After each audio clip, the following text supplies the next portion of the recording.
กลางดอนจิตนาวรต้องนอนหนาวสั่นชีวิตทหารนั้นต้องบากบั่นทนสู้ลมหนาวย้อนมารหาวีบีบีพี่น้องสาวลาเลือดของทหารถูกเราจึงต้องเข้าหักษาแดนดินอยู่จอมผู้โดยบ่ท้อถอยจากเสียงนาผู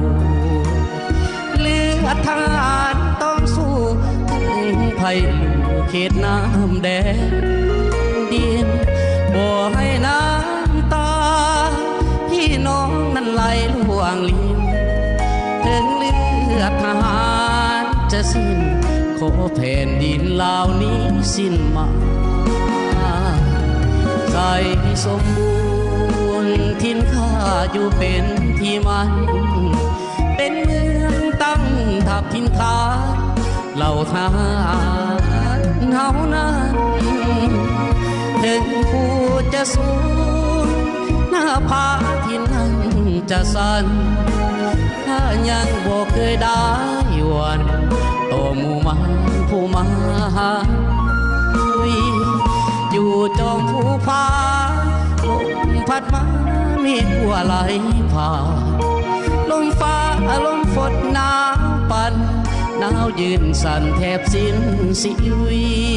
ตต้องทนยอมตายไว้หลายสายชาติสตรีเพื่อพื้นดินลาวเฮานี้สิ้นศัตรูผู้ที่หวัง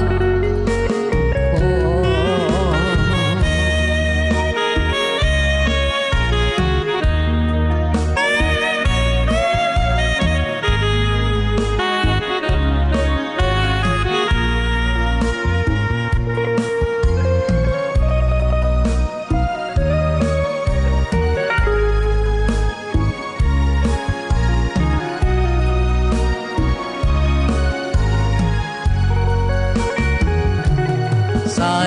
สมบูรณ์ทิ้นข้าอยู่เป็นที่มัน